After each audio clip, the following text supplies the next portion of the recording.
1년의 3분의 2가 벌써 지나고 달력에는 채 4달도 남지 않았습니다. 코로나로 거의 2년 가까이를 보내고 있지만 우리의 건강과 생명을 지키시고 인도하시는 하나님을 찬양합니다. 지난 시간에 우리는 에베소서 4장을 시작하면서 4장 1절에서 6절에 있는 말씀을 배웠습니다. 그것은 한마디로 다양성 속의 통일성, Unity in Diversity에 관한 것이었습니다.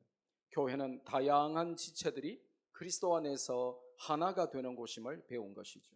오늘은 반대로 통일성 속의 다양성, 즉 Diversity in Unity를 배울 것입니다. 오늘 말씀은 세 단어로 요약되는데 은혜, 은사, 그리고 직분입니다. 본문 말씀을 통해 진리를 더욱 깨닫고 큰 은혜를 받으며 응답과 성령의 역사가 넘치는 시간 되기를 주님의 이름으로 축복합니다. 오늘 먼저 본문을 좀 자세히 읽어야 성경이 깨달아져요. 한글 성경에는 7절에 어떻게 시작하죠? 7절 말씀 보세요. 한글 성경의 7절에 뭐라고 시작하죠?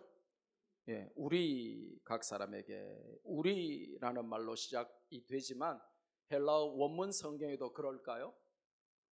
아닙니다. 아니니까 물어보겠죠. 헬라어 원문 성경에는 제일 먼저 대라고 하는 접속사 단어가 나와요. 대라고 하는 것은 뭐냐 하면 그러나라는 뜻입니다. 이 중요한데 번역할 때 이렇게 마음대로 생략하면 안 되거든요. 한글 성경은 너무 생략을 많이 했어요. 특별히 이렇게 중요한 전환을 나타내는 접속사 그러나 이런 거는 이 전체 문맥을 파악하기 위해서 반드시 필요한 접속사인데 그런 걸 너무 많이 빼버렸어요. 빼면 안 되죠. 하나님 말씀입니다. 근데 이제 성경 원문을 보면 이유가 있겠죠. 접속사 그러나 하는 대라고 하는 그러나로 7절을 시작한다 이 말입니다. 왜 그러나가 중요할까요? 앞에 나오는 4장 1절에서 6절까지는 다양한 모든 것이 그리스도 안에서 하나가 되는 Unity in Diversity를 설명했으나 이제는 통일성 가운데 있는 교회의 다양성을 설명하려고 한다는 전환을 알려주기 때문에 그렇습니다. Diversity and Unity, 하나 되어 있지만 통일되어 있으나 그 가운데 다양성, Diversity in Unity, 이게 오늘 본문의 핵심 내용인데 그 중에 은혜와 은사와 직분이 등장한다 하는 것입니다. 첫째로 7절에 보니까 은혜라고 하는 단어가 나와요. 굉장히 중요한 단어입니다. 이 은혜라고 하는 것은 그리스도께서 주셨다. 그리고 누구에게 주셨어요? 각 사람에게. 목사에게만 주신 거 아닙니다.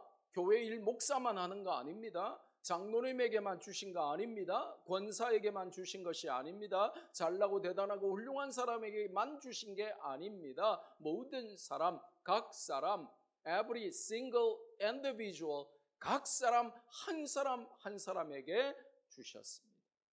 어떻게 주셨어요? 분량대로 주셨습니다. 이게 무슨 말인가 하는 것은 좀 이따가 성경을 보면서 또 설명을 하겠습니다. 누가 주셨다고요? 그리스도께서. 누구에게? 각 사람에게. 어떻게 주셨어요? 분량대로. 이게 여러분이 성경을 자세히 읽어야 되는 이유입니다. 한 단어, 한 글자 하나하나가 다 함축하는 중요한 의미들이 내포되어 있어요. 여기서 한글로 은혜라고 번역된 헬라어 단어는 카리스입니다. 그래서 드물지만 이제 미국에서도 이제 딸 아이 중에 참 하나님 은혜로 내가 낳았다 이러면 딸 아이 이름을 카리스라고 지어요. 제가 이제 어릴 때 모교에서 자란 여동생 같은 미국 LA에 사는 지난번에 와서 설교했죠. 레이첼 선교사님. 그 레이첼이 딸 아이 이름이 이제 UC 버클리 들어가는데 그 딸아이 이름이 카리스예요. 은혜라는 뜻입니다. 그러니까 카리스가 무슨 뜻인가? 칼 있단 말인가? 그게 아니에요. 칼이스하고는 다르죠. 카리스는 은혜라는 뜻입니다. 이 은혜는 오직 그리스도께서 주십니다. 교회가 은혜를 주는 것이 아닙니다. 건물 때문에 은혜 받는 분들 많더라고요. 그럼 우리 교회는 오면 은혜 못 받아야 정상 아니겠어요? 예, 저 S교회 이런 데, H교회, P교회 이런 데 가면 건물 보면서 주차장 내리기도 전에 은혜 다 받아버린대. 여러분, 건물이 은혜 주는 것 아닙니다. 교회가 은혜를 주는 게 아닙니다. 목사나 장로가 은혜를 주는 게 아닙니다. 잘생긴 교회 오빠가 은혜를 주는 게 아니에요.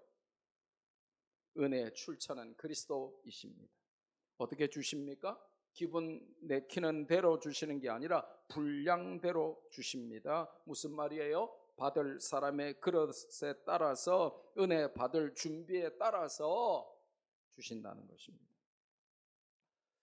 그래서 이제 이 본문을 자세히 보면 굉장히 중요한 교훈을 도출할 수 있어요. 이 본문이 말씀하시고자 하는 게 뭐냐? 교회는 하나인데 은혜는 다양하다 하는 것입니다. 지난번에 우리가 Unity in Diversity, 다양성 속에 하나됨, 통일성을 배웠다면 오늘은 이 Diversity and Unity, 하나됨 속 안에 있는 다양성을 배울 것인데, 교회는 하나지만 Unity지만 은혜는 다양하다 하는 것입니다. One church but diverse grace. 이게 성경이 우리에게 말씀하시고자 하는 핵심입니다. 교회는 예수 그리스도 안에서 하나가 되어야 하지만 그것이 개인의 중요성을 무시하는 획일적인 기계적인 하나를 의미하는 것은 아니라 하는 것입니다. 하나님은 각 개인에게 각각 다른 은혜를 베푸시고 교회의 하나됨을 위해서 봉사할 수 있도록 하셨습니다. 그래서 교회는 복사품들이 모인 공동체가 아니라 모자이크인 것이죠. 다양한 집단이 하나의 작품을 이루는 곳입니다. 하나님은 각 사람에게 획일화된 은혜를 주시지 않습니다. 각각 분량과 깊이와 넓이와 높이가 다른 은혜를 주셔서 공동체의 하나됨을 이루게 하십니다. 이것도 교회의 신비에 속한 것이죠.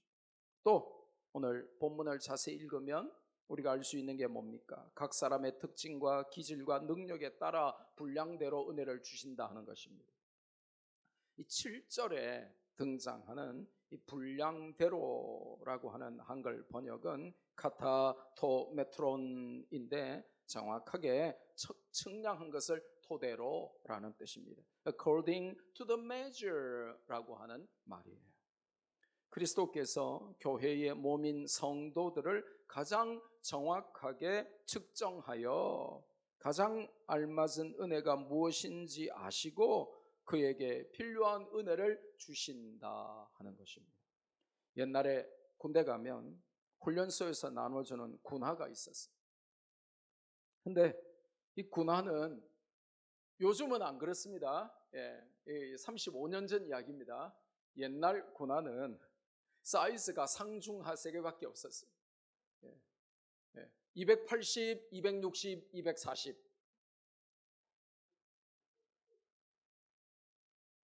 그 말은 무슨 말이에요? 사이즈가 3개밖에 없다는 말은 무슨 말이에요? 그럼 나는 270이면 어떻게 해야 되죠? 그거 얼마짜리 신어야 돼요? 근데 그게 내가 선택할 수 있는 게 아니라, 내가 발이 270인데 260짜리가 오기도 하고 280짜리를 받을 수도 있고 그런 거예요.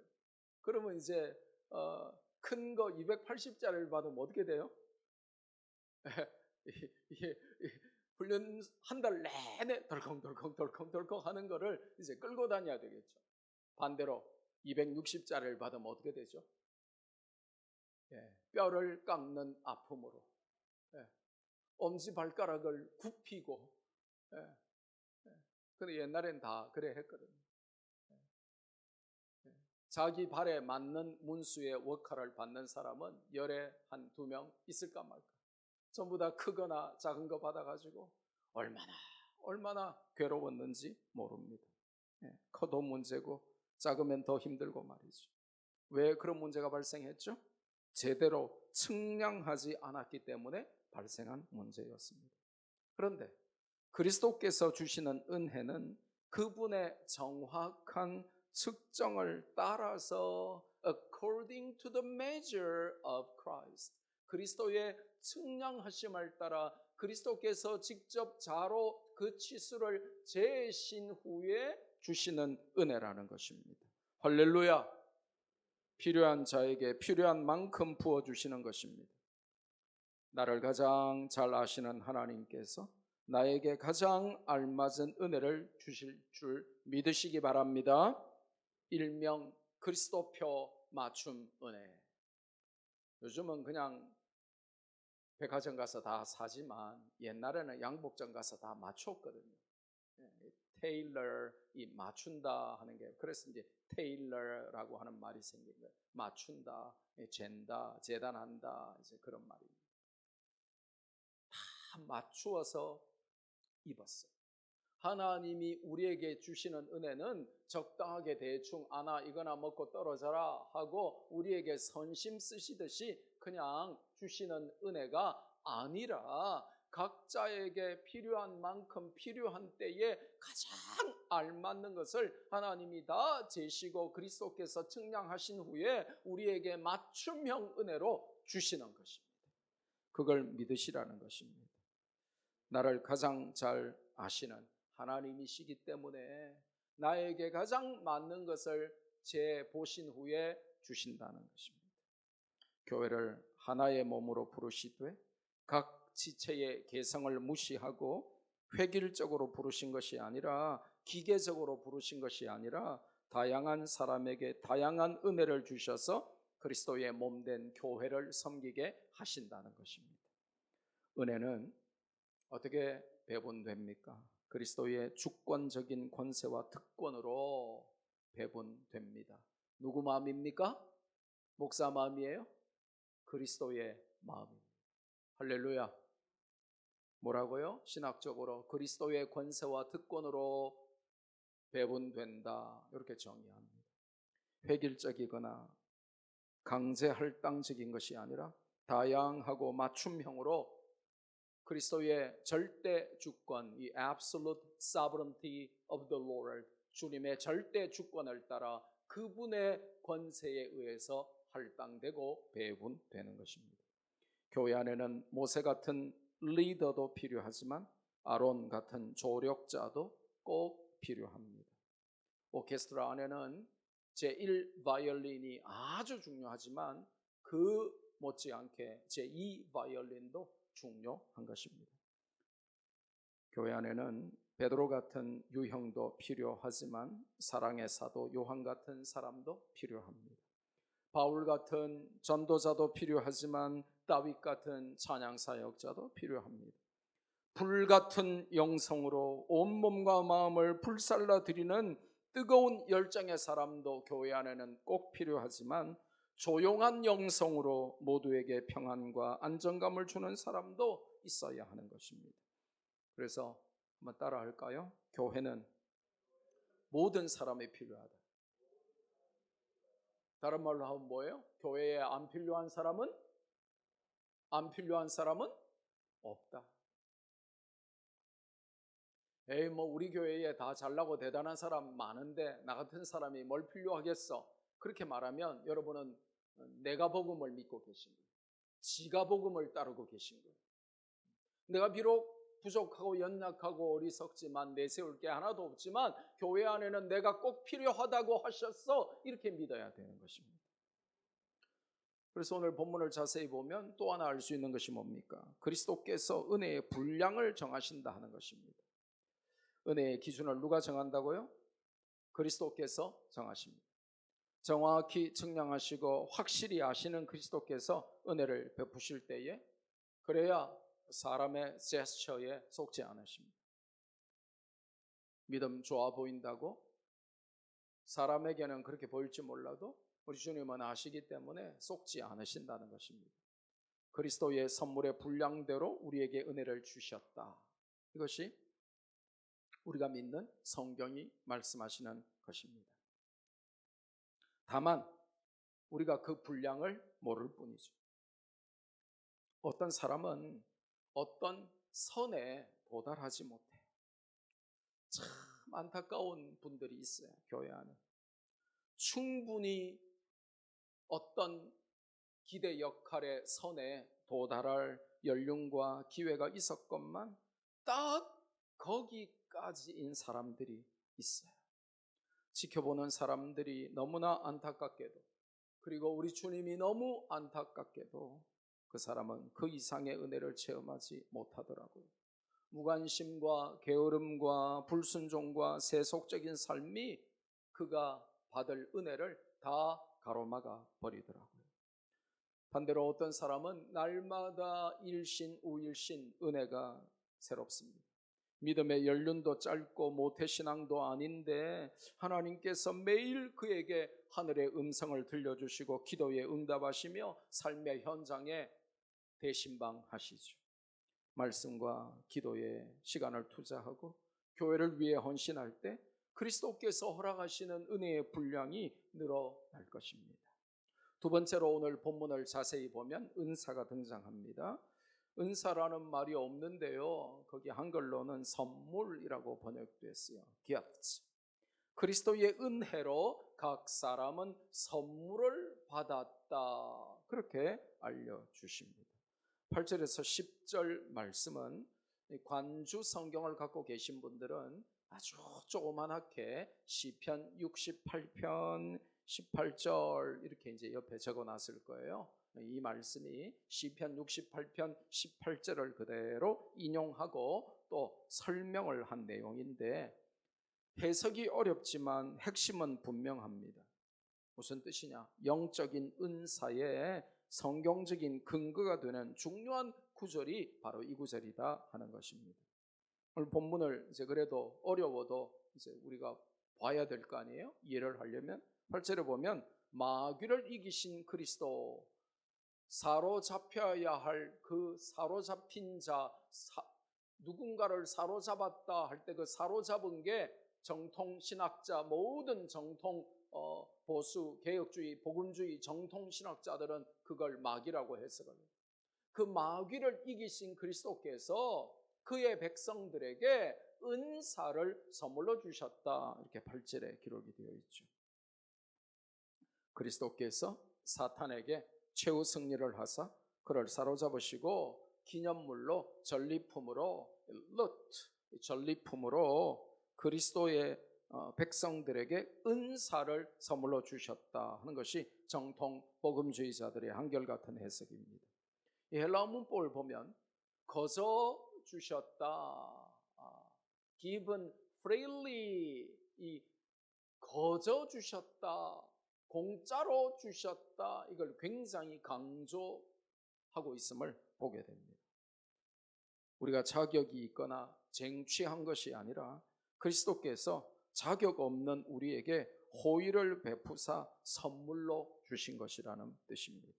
또 9절에서 10절에 보니까 그리스도께서는 친히 성육신하시고 가장 낮은 곳에 인간의 몸을 입고 하나님이신 그분이 친히 incarnation, 가장 높으신 곳에서 가장 낮으신 곳으로 incarnation, 성육신하시고 또 사망에서 resurrection, 부활하시고 그리고 하늘로 승천하셔서 만물을 충만하게 하시는 분이 바로 예수님이시다 하는 것을 9절에서 10절에서 알려주죠.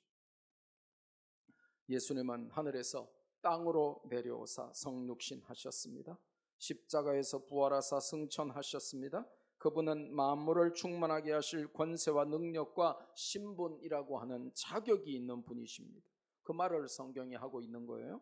예수님은 만물을 충만케 하시지만 특히 그의 몸인 교회를 은혜와 은사로 충만하게 하신다, 이걸 지금 성경이 말씀하시고 싶은 거예요. 예수님은 만물을 충만하게 하시는 분이시지만 특별히 그분의 교회를 은혜와 은사로 충만하게 하시기를 기뻐하신다, 이 말입니다. 누가 주신 선물인지 정확히 알라는 말씀이죠. 그리스도께서 주신 것입니다. 그러니까 잘 활용해서 주신 그분을 기쁘시게 하라 하는 말씀이죠. 세 번째로 11절에서 12절에 직분이 등장해요. 그리스도께서는 목적을 따라서 각 사람에게 교회의 직분, 이 church office, 이 교회의 직분을 주셨습니다. 이 office는 사무실이라는 명사가 아니라 직분이라고 하는 명사입니다. 그래서 교회 직분 하면 church office가 되겠습니다. 저거를 교회 사무실 이렇게 해석하면 아주 잘못 번역을 하는 것입니다. 교회 직분을 주셨는데 목적이 있어서 주셨다. 이게 강조되고 있습니다. 본문 11절은 그리스도께서 교회 공동체에 주신 5개의 직분을 설명하고 있죠. 첫째로 11절에 보면 초대 교회의 대표적인 직분의 종류가 나옵니다. 목회 서신에 등장하는 장로와 집사는 안 나오는데 왜 그런가? 오늘 이 본문에는 장로와 집사가 생략된 이유는 이 장로 집사는 교회 안에 맡기신 세부 직분, 세워도 되고 안 세워도 되는 직분이라서 기록이 안 돼 있는 것입니다. 우리 교회는 지금 장로님이 없잖아요. 그럼 우리가 교회가 아닌 것입니까? 성경에 위배되는 것입니까? 그럼 장로는 언제 세우겠습니까? 세울 때 되면 세우겠죠. 내년에 세울 거예요. 그 때가 되면 세우는 것입니다. 장로는 있을 수도 없고 없을 수도 있는 것입니다. 그래서 장로와 집사는 교회에 세부적으로 맡기신 직분이라 여기에는 없는데 오늘 이 11절에 교회 공동체에 주신 아주 essential한 아주 본질적인 핵심적인 교회 직분을 소개하고 있습니다. 첫째로 이 apostles, 이 사도가 등장합니다. 여러분 사도라고 불릴 수 있는 조건이 뭔 줄 아세요?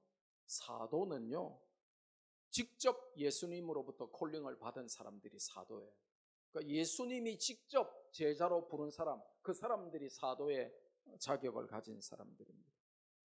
혹은 부활하신 주님의 명령을 받은 사람이거나 성령의 특별한 영감을 받은 사람들을 초대교회는 사도라고 불렀습니다. 그래서 이제 사도를 성경에 찾아보면 12제자, 그리고 가룟 유다를 대신해서 뽑힌 마띠아, 그리고 바울을 사도라고 부르고 바나바를 사도라고 부르고 또 한 명이 등장하는데 예수님의 동생 야고보, 예수님 제자 야고보 말고 예수님의 동생이 또 야고보가 있었어요. 야고보서를 쓴 분이죠. 야고보, 이런 사람들을 초대교회는 아포스톨, 사도라고 불렀습니다. 두 번째로 오늘 본문에 선지자가 등장하죠. 사도와 함께 초대교회의 양대 기둥이었습니다. prophets, 이 선지자. 이 선지자는 초대교회에 보면 뭐 하는 사람들이었습니까? 사도들의 사역을 도와서 교회의 덕을 세우고 성도들을 권면하며 안위하는 사역을 감당했던 자들을 선지자 이렇게 불렀습니다. 그래서 신약에 등장하는 대표적인 유명한 선지자는 사도행전 15장 32절에 보면 안디옥 교회에 선지자가 있었으니 유다와 실라였다, 이렇게 이제 성경이 말씀하고 있죠. 근데 여기서 중요한 게 있어요. 여러분이 고개를 드시고 주목하셔야 돼요. 저기 자고 있는 학생 깨우세요. 기절하고 있는 학생 깨우세요.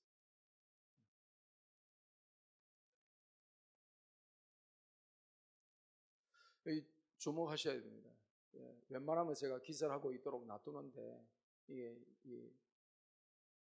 중요하기 때문에 제가 기절하신 분까지 깨웠어요.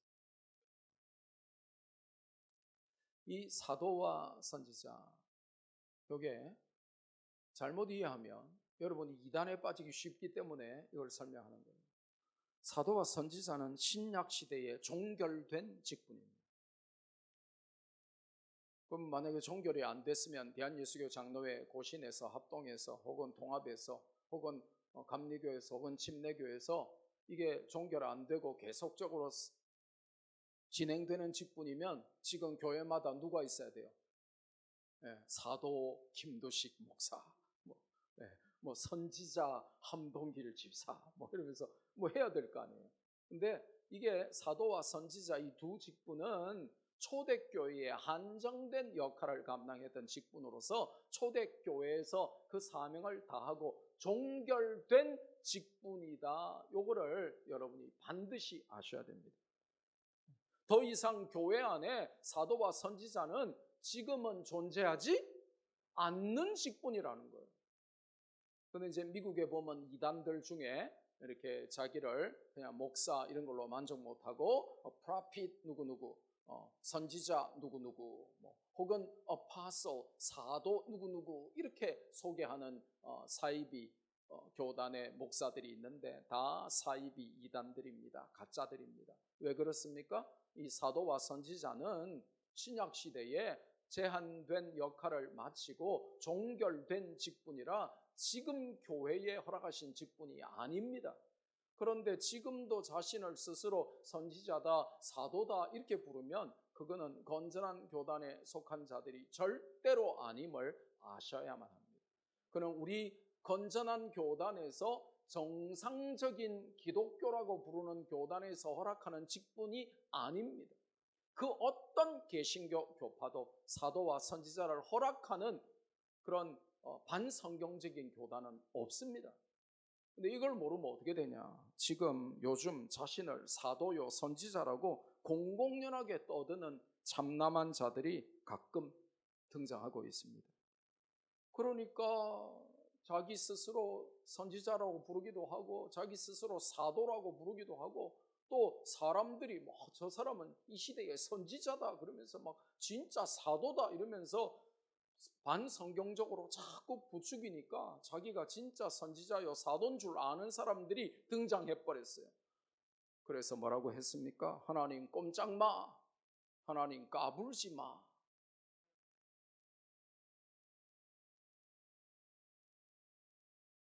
애국한다고 모든 게 용서되는 건 아닙니다. 애국과 이단은 별개의 것입니다. 여러분, 이단들도 애국하는 사람들 많아요. 왜 그럴까요? 공산주의자는요, 종교를 아편이라고 여기고 박해하고 죽이니까 공산주의에 반대해서 이단들도 들고 일어나야 되는 것 아니겠어요? 근데 정통 기독교에서는 이 선지자와 사도는 없는 직분입니다. 신약 시대에 제한적으로 한정적으로 교회를 세우시고 복음을 전하게 하시고 폐지하신 직분이에요. 근데 그걸 지금 사용해가지고 이 사람은 선지자다 혹은 사도다 이렇게 하면 그건 이단이란 말이죠. 그것도 모르고 자꾸 저 사람 사도래, 저 사람 선지자래, 우리 교회 목사는 꼴랑 목사인데 그렇게 하면 큰일 난다는 것입니다. 모든 성경학자와 신학자들이 그렇게 연구하고 그렇게 주장하고 또 모든 개신교는 그렇게 믿고 따르고 실행하고 있어요. 그러니까 여러분 어디 가셔가지고 막 애국 모임 하는 거는 좋으신데 거기 가가지고 막 하나님 꼼짝 마, 하나님 까불지 마 이런 사람들 보고 선지자다, 뭐 사도다 이렇게 하시면 안 된다는 거예요. 그건 이단이란 말이에요. 그렇게 하면 그 이단적인 것과 애국하는 거는 조금 다를 수 있어요. 애국한다고 해서 우리가 모든 것을 다 용서해 주면 교회의 진리가 무너진다. 그러니까 사도 있다 없다? 선지자 있다 없다? 사도 선지자 신학교 수석 졸업해도 안 돼요. 아무리 훌륭해도 안 돼요. 목사 30년 차 이상을 사도라고 칭한다. 그런 법도 없어요. 그러니까 정확하게 아셔야 돼요. 자신을 사도나 선지자다 이렇게 높여 부르는 사람들은 전부 다 가짜입니다. 세 번째로 등장하는 게 복음 전하는 자인데요. 영어로 그냥 evangelist 이렇게 밖에 번역할 수 없어서 참 안타깝습니다. 이 헬라어는 유앙겔리테스인데 이 복음 유앙겔리온에서 이제 파생된 단어죠. 이 복음이라고 하는 단어나 복음을 전한다 하는 이 동사 이런 것들은 신약 성경에 이제 무한대로 등장을 하는데 이 복음 전하는 자, 전도자라고 하는 유앙겔리테스라고 하는 단어는 신약 성경 전체에 오직 3번밖에 나오지 않아요. 굉장히 드문 단어죠. 오늘 본문에 한번 등장하고 사도행전 21장 8절에 전도자 빌립 할 때 이 빌립을 칭하면서 유앙겔리테스라고 하는 이 특별한 단어가 한번 쓰이고요. 디모데후서 4장 5절에 바울이 디모데에게 너는 전도자의 일을 하라, do the works of an evangelist 할 때 그 전도자의 일을 하라 할 때에 그 전도자가 유앙겔리테스라고 하는 헬라어 단어를 사용해요. 그러니까 신약 성경 전체에 오직 3번밖에 안 나오는 아주 특별한 단어입니다. 그만큼 복음 전하는 자가 소중하고 중요하고 귀하다 하는 것이죠. 3번밖에 안 나오니까, 명사형은 안 나오니까 그럼 별로 안 중요한 거 아니에요? 이렇게 물으면 안 됩니다. 이 복음 혹은 복음 전하다 하는 단어는 신약성경 전체를 관통하는 핵심 단어로서 수도 없이 등장해요. 근데 전도자라고 하는 단어만 이제 3번 등장합니다. 4번째로 그리고 5번째로 목사 교사가 등장합니다. 아니 왜 목사를 4번째로 하고 5번째로 교사 이렇게 성경에 있는 순서대로 안 하시나요? 예, 다 이유가 있지 않겠습니까? 이게 하나로 되어 있어요. 헬라어 원문에는 목사 즉 교사 이렇게 되어 있어요. 목사 곧 교사 이렇게 되어 있다. 왜 그런가? 이제 이 정관사가 목사 앞에 하나만 붙어 있어요. 그러니까 목사 즉 교사 이렇게 번역을 해야 헬라어 성경을 정확하게 원문대로 번역을 하는 것이기 때문에 그렇습니다. 문법적으로 그렇다는 것입니다. 그래서 우리가 존경하는 미국의 모든 교회들이 문 닫을 때 홀로 문 닫지 않고 정부와 소송해서 정부가 4억 8천만 원 배상하도록 만든 미국의 위대한 예배 수호자 잔 머카서, 여러분 발음으로 잔 메가더 목사님은 이것을 단일한 리더십으로 해석하는 것이 최선이다 이렇게 주석에서 말해요. 그러니까 성경 원문대로 하자 이거예요. 목사 곧 교사. 그러니까 목사는 말씀만 잘 설교하는 사람이 아니라 또 하나님의 말씀의 비밀을 잘 가르쳐야만 되는 사람이죠. 근데 이런 직분들이 있는데 그래서 이 성경이 강조하려고 하는 게 이런 직분들을 주신 목적이 있다. 이게 이제 12절에서 강조하시는 것이죠. 그냥 너 교회 오래 다녔으니까 내가 직분 줄게. 너 그동안 충성하고 수고했으니까 내가 직분 하나 줄게. 옛다. 그러면서 선물이다. 이렇게 주신 것이 아니라 우리가 그걸 훈장처럼 자자손손 우리 증조 할아버지, 고조 할아버지가 김두식 목사님이었어요. 그러면서 자자손손 훈장처럼 그렇게 자랑하라고 주신 것이 아니라 각 사람에게 다양한 은혜와 은사를 따라 직분을 주신 것은 목적이 있는데 첫째로 성도를 온전하게 하고 잘 준비시킨다는 겁니다. 성도들을 잘 훈련하고 준비시키기 위해서 직분을 주십니다. 제가 혼자 온 성도를 다 신방하고 위하여 기도하고 훈련하고 이렇게 할 수 없기 때문에 교회 안에 장로도 필요하고 권사도 필요하고 안수집사도 필요하고 서리집사도 필요하고 각자에게 하나님이 이 교회의 성도들을 이렇게 세우고 준비시켜서 주님의 일을 하게 만드신 것이죠. 이 말 속에 숨어 있는 중요한 의미가 뭐예요? 성도는 반드시 온전하게 준비되어야만 한다는 것입니다. 준비 안 된 채로 천국 가는 성도가 있으면 안 된다는 것입니다. 교회는 성도들을 잘 훈련하고 준비시켜야만 되는 곳이라는 것입니다. 그러니까 대충 믿으려고 하는 자는 말씀교회 나오면 안 돼요.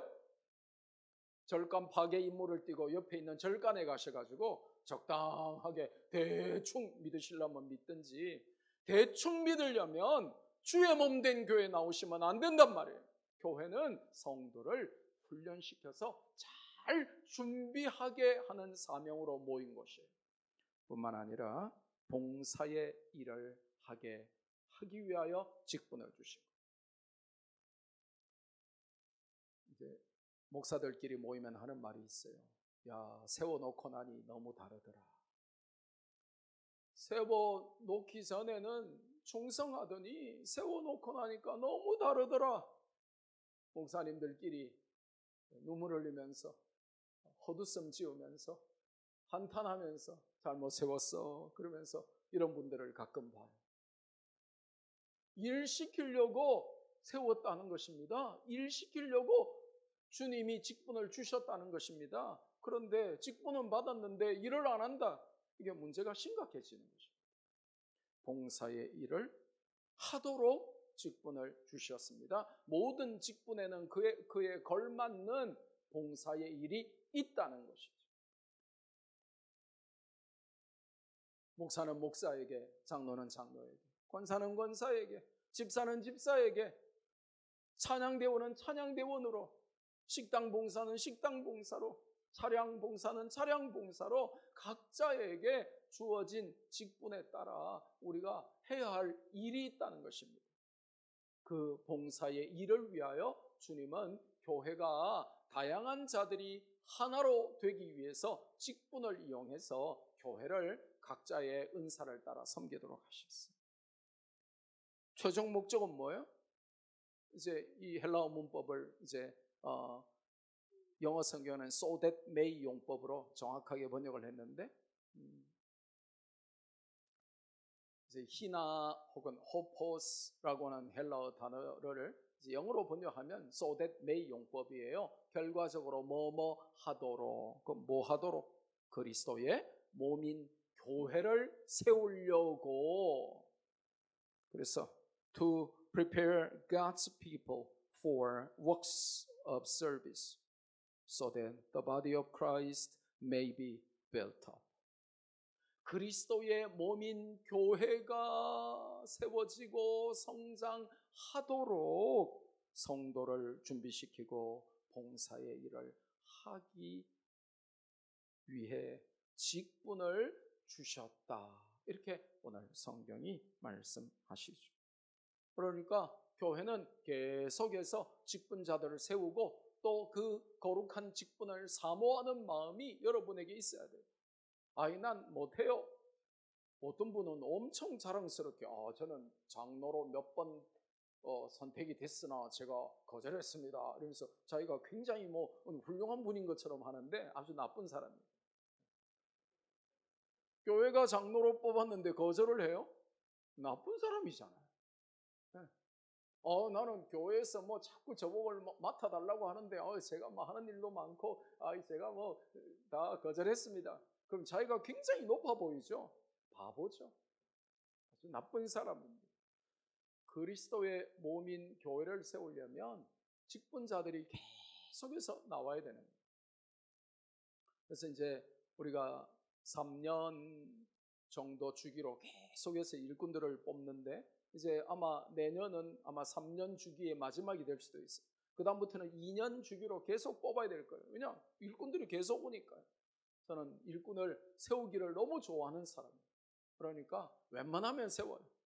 그래서 성도를 온전케 하고 봉사의 일을 하게 하고 교회가 그리스도의 몸인 교회가 세워져야 하니까 그렇다는 거예요. 그러니까 우리 교회 오시는 분들은 옛날에 우리 군대가 추구했던 전군의 간부화 이런 거를 기억하시고 내가 열심히 봉사의 일을 성실하게 감당하면 하나님께서 이 교회의 중요한 직분을 나에게 맡기시겠구나 이렇게 아시면 돼요. 자, 그러면 항상 말씀을 깊이 살피고 하나하나 중요한 단어들을 살피고 중요한 문장들을 살피고 하면 이제 적용하고 실천하기 위한 교훈들을 도출해 내야 되거든요.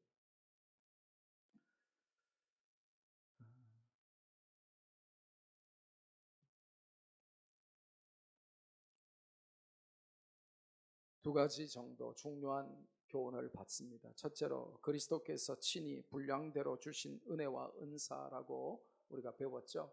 그죠? 누가 주신다고요? 그리스도께서 친히 주십니다. 뭐대로 주십니까? 분량대로. 내 그릇대로 주십니다. 그리고 주님 마음대로 주십니다. 왜요? 주님의 절대 주권에 따라 주님이 주시는 거예요. 그런데 주님도 기준이 있어요. 내 그릇이 준비되어야 주십니다. 그래서 그리스도께서 친히 분량대로 은혜와 은사를 주시는데 그거를 제대로 알아야 된다. 이게 참 중요하다는 것입니다. 왜 그렇죠? 모르면 어떻게 되죠? 내게 주신 은혜와 은사를 모르면 어떻게 되죠? 내가 지금까지 살아온 것이 주의 은혜였다. 이걸 모르면 어떻게 됩니까? 내게 주신 은사가 뭔지 모르면 어떻게 됩니까? 내가 그동안 받은 게 전부 그분의 은혜요. 또 내가 가지고 있는 게 그분이 주신 은사들이 많이 있는데 그걸 모르면 어떻게 돼요? 두 가지죠. 첫째로 시험에 들고, 두 번째로 교회 봉사를 못하는 것입니다. 다 내 인생 자체를 돌아보면 전부 그분의 은혜인데 내가 은혜를 받은 기억이 없는 거예요. 내가 은혜를 받았다고 인정을 안 하는 거예요. 그러면 남들은 막 은혜 받았다 그러고 막 간증하고 봉사하고 막 헌신하고 온 가슴을 심장을 온 삶을 불태우듯이 주님께 드리는데 나는 냉랭하게 이게 뭔가 싶으면 시험 들죠. 또 하나는 내가 받은 게 많은데 그 은사를 모른단 말이에요. 그럼 어떻게 주의 몸된 교회를 섬기겠습니까? 못 섬기는 거예요. 그럼 어떻게 되냐? 가는 교회마다 좀 섬겨달라 그러면 부담 느끼고 또 다른 교회 가고 또 다른 교회 가고 그럼 이제 아무것도 안 해도 되는 대형 교회 가가지고 그냥 예배에 출석했다 하는 것만으로 위안을 삼는 가짜 성도로 나미널 크리스천, 썬데이 크리스천으로 만족하게 되죠. 봉사도 안 하고 찬양대도 안 하고 교사도 안 하고 뭐도 안 하고 아무것도 안 하고 멤버십도 없고 그냥 우리 부모님이 나에게 그냥 예배는 꼭 가라 했으니까 그냥 효도하는 마음으로 그냥 내가 예배 출석 그냥 도장만 찍을게 하면서 죽도 마치자마자 도망가는 그런 불쌍한 삶을 살게 되는 것이죠. 교회 안에 성도의 교제가 있어야죠. 그리고 교회 안에서 내게 주신 은사를 따라 교회의 여러 곳에서 봉사해야죠. 그게 교회라고 성경이 가르쳐 주시거든요. 근데 예배 살짝 왔다가 도망가면 그 교회 아니라는 것입니다. 그거를 에베소서를 통해서 계속 우리에게 알려주시는 것입니다. 그리스도께서 각 사람에게 그리스도의 분량대로 은혜를 주시고 은사를 주셨는데 내가 은혜 받은 게 뭔지 써봤냐 이겁니다. 너의 받은 축복 은혜를 카운팅 해봤냐 이겁니다. 세봤냐 이겁니다. 그리고 내가 받은 은사가 뭔지 아냐 이겁니다. 어떤 사람은 가르침의 은사가 탁월한데 찬양대만 하고 있는 것입니다. 왜냐? 사람이 귀찮다는 거예요. 아이들 말 안 듣는데 내가 교회까지 와가지고 애들 가르쳐야 되겠냐 이러면서 교회 교사 아무도 안 하려고 해요. 그러니까 교회에서 제일 힘없고 끝발없고 그냥 순종 잘하고 이런 사람들만 교사하지 아무도 안 하려고 해요. 잘나고 대단하신 분들이 교사하셔야죠.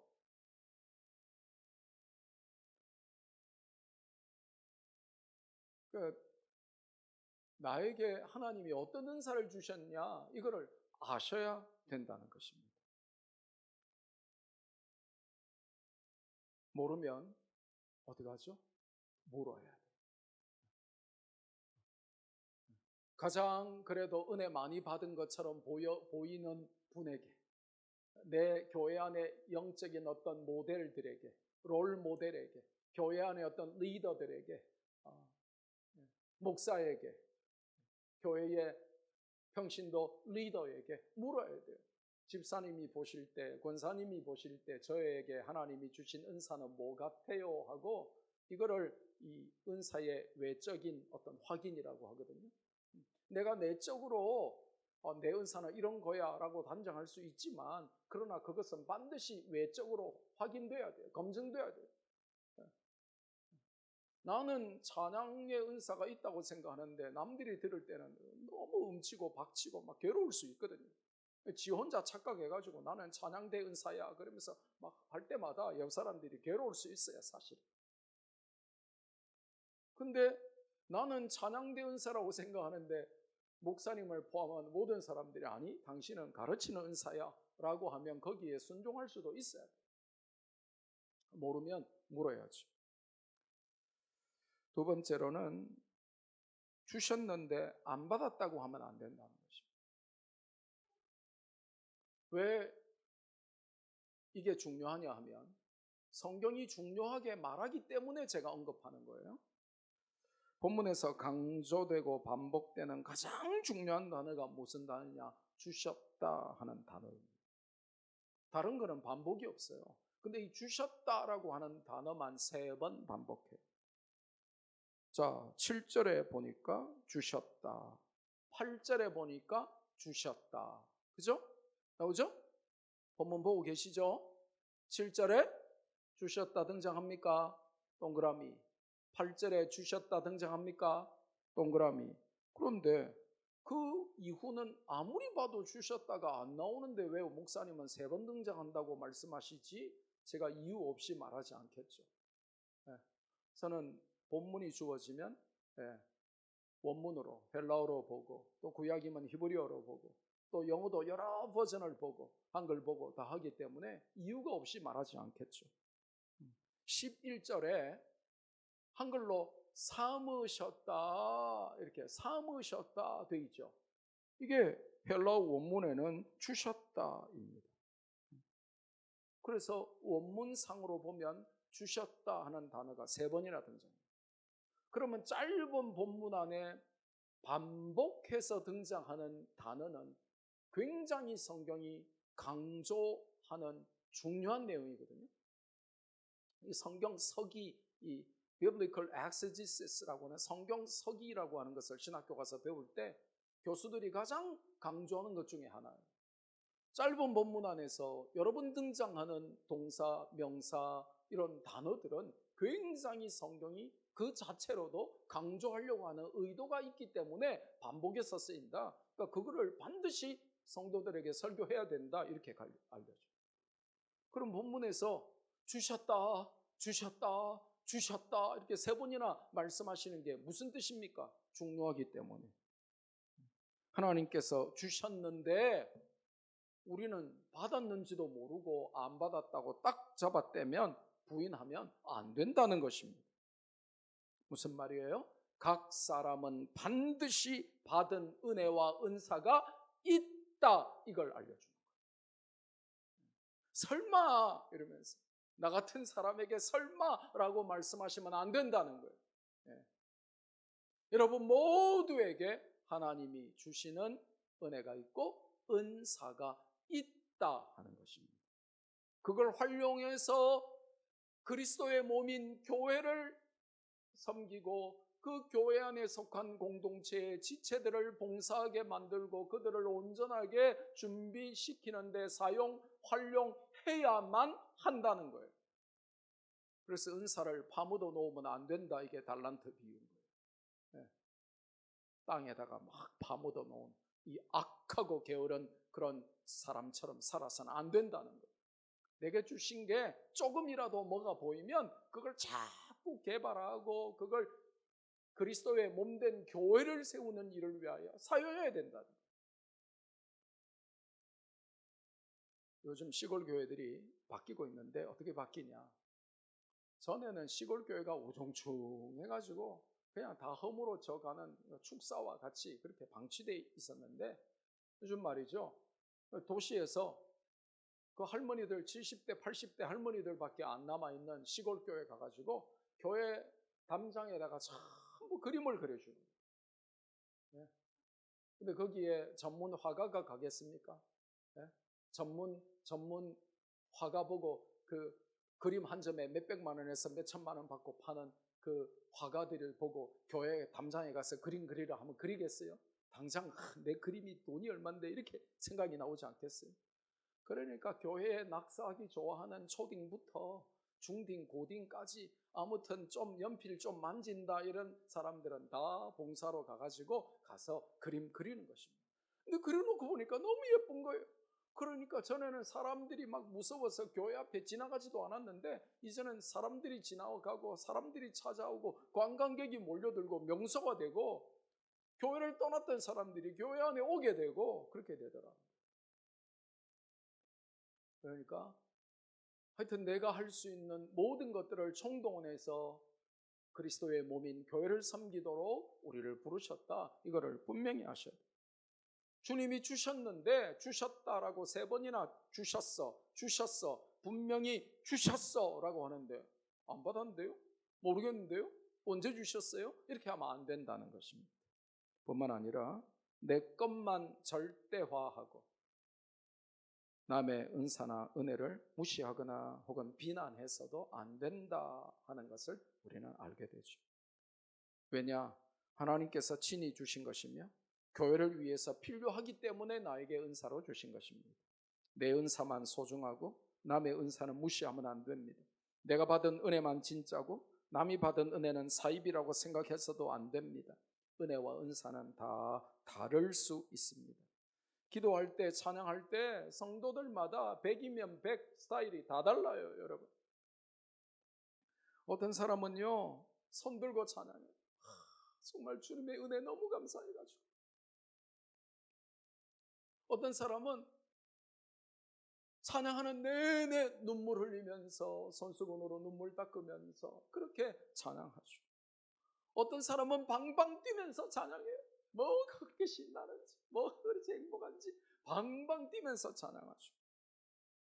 어떤 사람은 그저 눈 감고 찬양합니다. 스타일이 다 다를 수 있습니다. 또 아직 은혜를 잘 모르는 사람들은 또 옆에서 이 사람들 왜 이러지? 그러면서 굉장히 당황할 수 있어요. 광신자들 집단 아닌가 이러면서 야, 이 교회 못 올 때 내가 왔구나 뭐 이럴 수 있어요. 왜 울지? 이러면서 어떤 사람은 또 그냥 소리 지르죠. 죄야 그러면 소리 지르죠. 그러면 이게 뭐 이 사람들 뭐지? 싶을 때가 있어요. 그걸 미쳤다거나 혹은 광신자냐고 비웃거나 혹은 아이고 맛이 갔네 이러면서 불쌍하다고 해서는 안 된다는 것입니다. 나와 다른 차원, 내가 이해하거나 내가 어떤 알 수 있는 차원이 아닌 다른 차원의 은혜를 받은 사람들이 너무나 많아요. 내 차원에서 이해할 수 없는 은혜의 깊이와 넓이와 높이를 가진 은혜의 고수들이 너무 많은 것입니다. 그러니까 우리가 그 은혜의 표현 방식을 함부로 비난해서는 안 돼요. 그러면 오늘 우리가 받을 마지막 이 교훈은 뭐예요? 내가 분명히 주님이 주셨다고 했어요. 은혜도 주셨고 은사도 주셨다라고 강조하셨어요. 그러면 받은 은혜와 은사가 있을 건데 그리고 직분까지도 주셨고 또 주실 것인데 그걸 목적대로 사용하고 있냐? 그게 오늘 성경을 통하여 우리가 적용해야 될 것입니다. 이 은혜와 은사와 직분을 개인의 성취나 개인의 인기나 직분을 얻기 위해서가 아니라 누리기 위해서가 아니라 하나님의 영광을 위해서 교회를 위해서 사용해야 한다라고 가르쳐주고 나는 그렇게 하고 있는가를 늘 되물어야 됩니다. 이게 교회 Unity in Diversity 다양한 사람들을 하나로 부르셨지만 또 Diversity and Unity 그 통일성 속에 하나됨 속에 다양한 자들에게 다양한 은혜로 우리를 부르신 주님의 뜻이 교회를 통해서 이루어져야 되는 것입니다. 말씀했습니다. 다양한 자들에게 그리스도로부터 주어진 은혜와 은사와 직분은 모두 교회의 하나됨을 위해 선물로 주신 것입니다. 나를 위해서가 아니라 주신 분의 목적을 위하여 사용되도록 말이죠. 은혜 받고 은사를 활용하고 직분을 사모함으로 성도를 온전하게 세우고 봉사의 일을 하게 하며 그리스도의 몸인 교회를 든든히 세워가는 우리 말씀교회 성도들 다 되시기를 주 예수 그리스도의 이름으로 축복합니다.